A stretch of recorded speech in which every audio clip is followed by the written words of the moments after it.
अच्छे होंगे और आपकी प्रिपरेशन अच्छी चल रही होगी।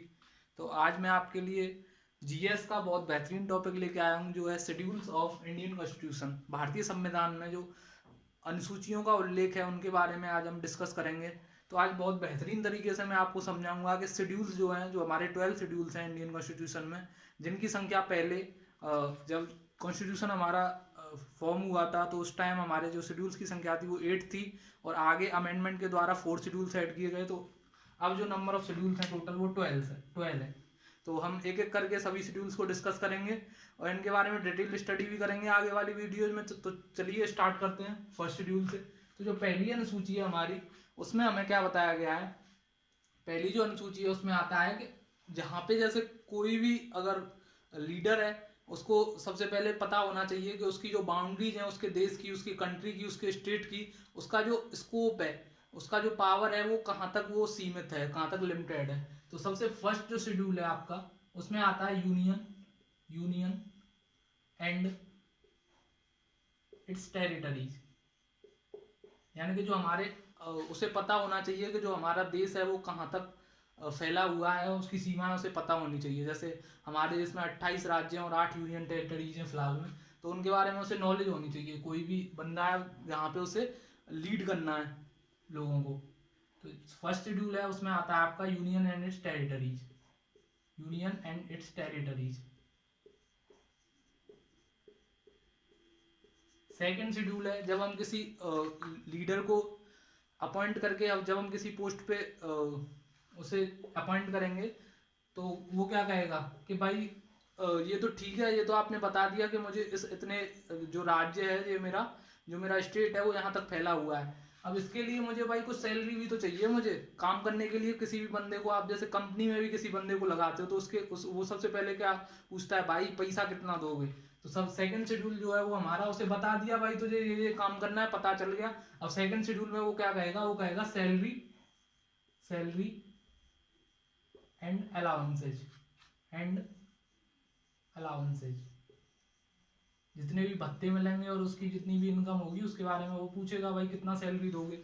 अब थर्ड शेड्यूल कहता है भाई, क्योंकि ये एक गवर्नमेंट पोस्ट है तो उसके लिए उसको क्या करना पड़ेगा, उसके लिए उसको जिम्मेदारी उठानी पड़ेगी कि भाई मैं अपना काम बिल्कुल पूरी निष्ठा और ईमानदारी से करूंगा। तो उसको लिए बोलेंगे उससे भाई कि तुझे ओथ भी लेनी पड़ेगी। थर्ड शेड्यूल में क्या कहेगा, फर्स्ट शेड्यूल में आपको बता दिया कि आपको ये काम करना है, यहाँ तक आपका स्कोप है काम करने का। सेकंड में उसने आपसे कन्वे किया कि सैलरी कितनी मिलेगी, सैलरी एंड अलाउंसेज के बारे में। जो थर्ड शेड्यूल है उसमें आपको बताना, वो संविधान के सामने आप उसे शपथ दिलवाओगे कि भाई शपथ भी लेनी पड़ेगी कि आप अपना काम ईमानदारी और निष्ठा से करोगे। तो थर्ड शेड्यूल है, उसमें आएगा आपका ओस and affirmations.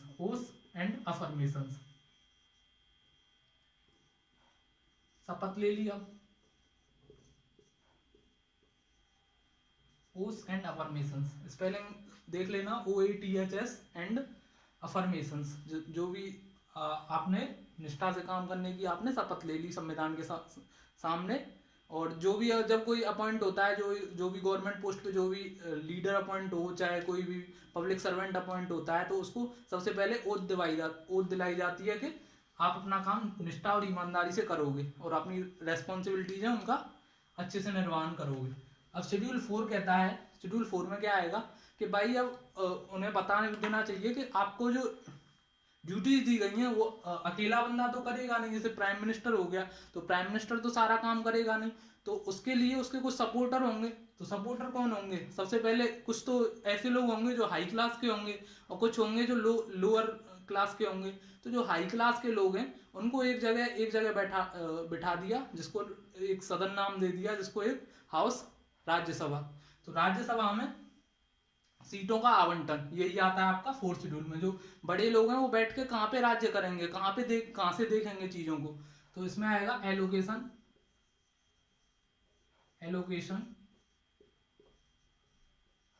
Of seats in Rajya Sabha.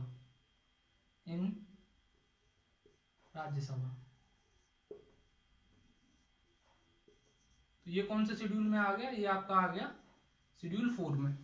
अब शेड्यूल 4 में हमने बता तो दिया कि भाई जो बड़े लोग हैं वो यहाँ पे बैठ के अपना जो भी काम है यहाँ से वो करेंगे।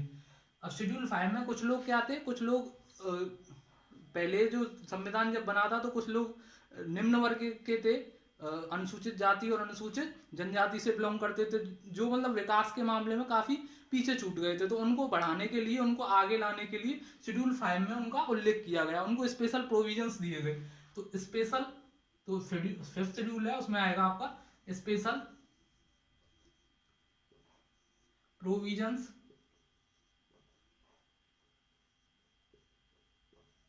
For SC means schedule caste, अनुसूचित जाति, एंड ST मीन्स अनुसूचित जनजाति, शेड्यूल ट्राइब्स।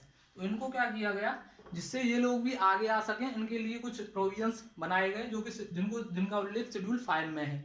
जो कॉन्स्टिट्यूशन का शेड्यूल 5 है, उस 5वीं अनुसूची है, उसमें उसका उल्लेख मिलता है। अब 6वां शेड्यूल क्या कहता है कि कुछ राज्य भी ऐसे थे, कुछ जो कि नॉर्थ ईस्ट के थे, जो डेवलपमेंट के मामले में काफ़ी पीछे छूट गए। तो सरकार की ये जिम्मेदारी बनती है कि इनको भी आगे लाए, जिससे ये और जो राज्य हैं उनके बराबर आ सकें। तो इसके लिए इनको कुछ जो 4 राज्य आते हैं एक्चुअली इसमें, तो शेड्यूल 6 में 4 स्टेट्स हैं जिनको आगे बढ़ाने के लिए उनको स्पेशल प्रोविजंस दिए गए। तो कौन कौन से राज्य हैं उनको देख लेते हैं। स्पेशल प्रोविजंस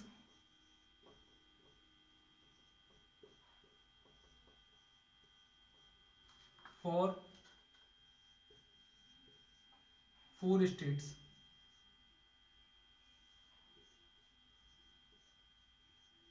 तो ये 4 राज्यों के नाम मैं इधर लिख देता हूं। पहला था असम,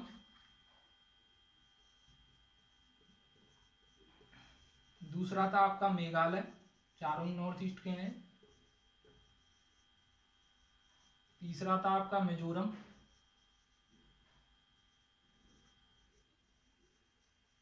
और चौथा था आपका त्रिपुरा। ये 4 राज्य हैं, असम, मेघालय, मिजोरम एंड त्रिपुरा।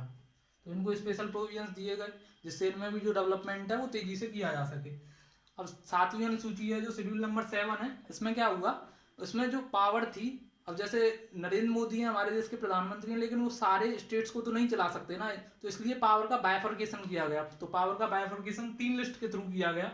इसमें क्या आती है, 3 लिस्ट आती हैं, 3 लिस्ट आती है, 3 सूचियां। तो 3 सूची कौन सी है, पहली सूची है आपकी यूनियन लिस्ट जिसे बोलते हैं। दूसरी जो सूची है वो आपकी है स्टेट लिस्ट, राज्य सूची। ये आपकी संघ सूची, ये स्टेट लिस्ट राज्य सूची, और ये आपकी कॉनकरेंट यानी कि समवर्ती सूची, कॉनकरेंट लिस्ट।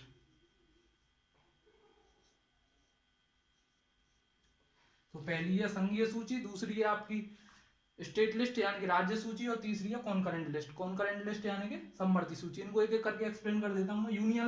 यूनियन लिस्ट में वो सारे सब्जेक्ट्स इंक्लूड किए गए जो कि आपकी सेंट्रल गवर्नमेंट देखेगी, जैसे कि आपका डिफेंस हो गया, जैसे आपकी जो एयरक्राफ्ट वगैरह, फ्लाइट वगैरह उड़ती हैं, इंटरनेशनल एटॉमिक एनर्जी है जो कि आपकी डिफेंस हो गया, रेलवेज आपका आ गया। तो ये सब किस में आएंगे, यूनियन लिस्ट में, जिनको कि आपकी केंद्र सरकार देखेगी। स्टेट लिस्ट में जैसे आपकी पब्लिक हेल्थ आ जाएगी, जैसे आपकी ट्रांसपोर्ट आ गई, रोडवेज वगैरह आ गई, जो आपकी जो डिस्ट्रिक्ट सर्विसेज हैं जितनी भी, उनको स्टेट देखेगा आपका।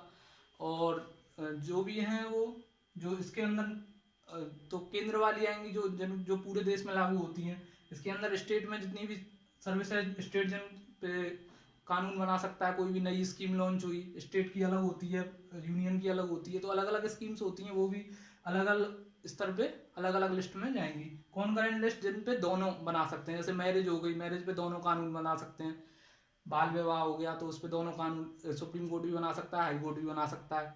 और आपका एजुकेशन हो गई, एजुकेशन हमारी स्टेट यूनिवर्सिटी भी होती हैं और आपकी सेंट्रल यूनिवर्सिटी भी होती हैं। तो ये आपकी समवर्ती सूची में ऐसे वैसे आएंगे।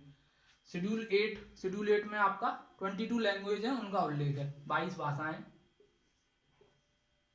22 भाषाएं जो है उनका उल्लेख है शेड्यूल 8 में। जिनकी जो जब कॉन्स्टिट्यूशन बना था तो उन भाषाओं की संख्या जो थी वो 14 थी, लेकिन 3 अमेंडमेंट हुए जो हैं आपके 21st अमेंडमेंट, 71st अमेंडमेंट और 92nd अमेंडमेंट। तो 3 अमेंडमेंट के थ्रू आपकी 8 लैंग्वेजेज और ऐड हो गई, और तो अब जो भाषाएं हैं उनकी संख्या 22 हो गई है जो हमारा कॉन्स्टिट्यूशन है उसमें। शेड्यूल 9 है। शेड्यूल 9 क्या कहता है, जो 9वीं अनुसूची है उसमें क्या है, जब हमारा देश में सोशल और इकोनॉमिक बेसिस पे बहुत डेवलपमेंट हो रहा था, तो क्या लैंड की जरूरत पड़ रही थी, क्योंकि रेलवे लाइन्स बिछाई जा रही थी, आपकी जो भी रोड्स बन रहे थे नए नए, तो उनके लिए लैंड की जरूरत पड़ रही थी। तो सरकार क्या कर रही थी, किसी से भी जहाँ से रोड गुजारनी होती थी, तो वहाँ से जितने भी जिसकी भी प्रॉपर्टी आती थी उसको, जिसका खेत आता था, किसी की फील्ड आता था, किसी का जो भी ये प्रॉपर्टी आ गई, किसी का हाउस आ गया, तो उसको क्या किया उसने, सरकार उसको उस पर कब्जा कर लेती थी किसी भी रूप में, और उससे वो प्रॉपर्टी कि ये सरकार की हो गई। तो इसके लिए इसका विरोध होने लगा, लोगों में बहुत विरोध हुआ। तो उसके लिए जो हमारे जो सिटीजन्स थे वो आपके पहुंच गए सुप्रीम कोर्ट में। तो सुप्रीम कोर्ट ने उनके लिए फिर क्या किया गया कि सरकार से कहा कि आप एक ऐसा लॉ बनाओ कि जिससे आप किसी भी सिटीजन की प्रॉपर्टी लो, तो उसके लिए जितना भी उसका कंपेंसेशन है वो आपको देना पड़ेगा। तो उसके लिए एक लॉ बना दिया गया, special power for land acquisition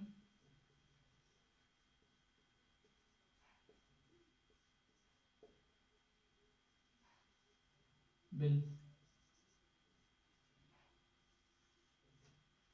तो इसके लिए लॉ बना दिया गया special power for land acquisition bill, के जो सरकार है वो किसी से भी जमीन ले सकती है जब भी जरूरत पड़ेगी, और उसके लिए बराबर कंपेंसेशन देके अपना काम आगे बढ़ा सकती है। शेड्यूल 10 है, ये बहुत इंपॉर्टेंट शेड्यूल है, जो कि गवर्नमेंट द्वारा 52nd अमेंडमेंट 1985 में ऐड किया गया। इसमें क्या आता है, दल बदल कानून, एंटी डिफेक्शन लॉ आता है इसके अंदर, एंटी डिफेक्शन लॉ।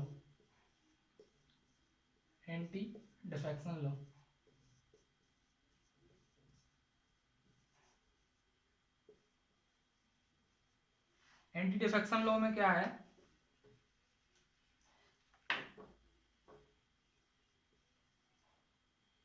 पहले क्या होता था, जो भी मेंबर्स हैं, जो भी चुनाव लड़ते थे, जो भी कैंडिडेट्स थे, वो किसी भी चुनाव से किसी भी पार्टी से चुनाव लड़े और फिर वहां से जीत गए चुनाव, तो वो क्या करते थे, जब दूसरी पार्टी को उनकी ज़रूरत पड़ती थी तो उनका सपोर्ट छोड़ के वो उस पार्टी में शामिल हो जाते थे। इससे बहुत दिक्कत होती थी। जो कॉन्स्टिट्यूशन पे रिलाई है, जो इलेक्शन सिस्टम पे सिटीजन्स का, जो भी वोटर्स हैं, वो टूटने लग गया। तो इसके लिए किया गया, सरकार ने एक 52nd अमेंडमेंट 1985 के तहत एक बिल बना दिया कि एंटी डिफेक्शन लॉ, दल बदल कानून बना दिया कि अब कोई भी जो कैंडिडेट है, अगर उसने किसी एक पार्टी को सपोर्ट कर दिया और उसका सपोर्ट मान लिया गया, तो वो दूसरी पार्टी में नहीं जा सकता। जैसे कोई कैंडिडेट कांग्रेस पार्टी से जीत गया और उसने वहां पे सपोर्ट भी अपना दे दिया, तो वो अब बीजेपी में शामिल नहीं हो सकता, या फिर कोई किसी अनदर पार्टी में शामिल नहीं हो सकता।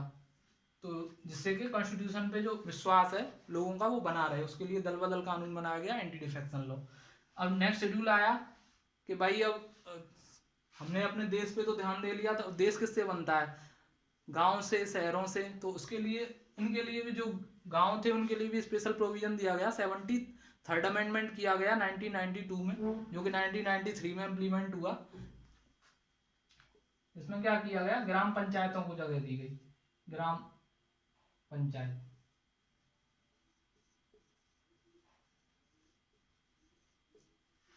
ठीक है, तो ग्राम पंचायत के लिए शेड्यूल 11 बनाया गया, जिससे यहाँ पे भी विकास तेजी से हो सके। और शेड्यूल 12 में हमारा म्यूनिसिपलिटीज, म्यूनिसिपल कॉरपोरेशन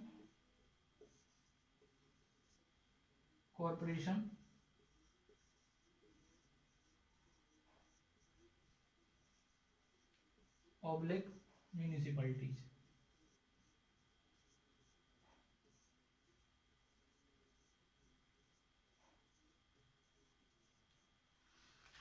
तो यहाँ पे मेयर का जो रोल होता है उसको उसके बारे में डिस्कस किया गया। म्यूनिसिपल कॉर्पोरेशन, म्यूनिसिपलिटीज के को क्या क्या काम करना है, उनको पावर का वितरण किया गया, क्या क्या उनको जिम्मेदारियां सौंपी गई। जैसे ग्राम पंचायत में जो भी प्रधान थे उनके बारे में बताया गया कि क्या क्या हो सकता है। और जो पहला स्टेट था जिसने पंचायती राज सिस्टम को एडॉप्ट किया था, वो आपको पता ही होगा, नागौर जिले, राजस्थान ने किया था, नागौर जिले से। बाद में और भी स्टेट इससे जुड़ते चले गए। तो आज की वीडियो में हम इतना ही देखते हैं। नेक्स्ट वीडियो में फिर हम और किसी अच्छे नए टॉपिक के साथ मिलेंगे। अगर आपको वीडियो अच्छी लगी हो तो कमेंट बॉक्स में लिख कर बताएं, जो भी डाउट हो उसको लिख के बताएं, और वीडियो कैसी लगी ये भी बताएं आपको। और सब्सक्राइब करें चैनल को और भी अपडेट्स के लिए। Thank you.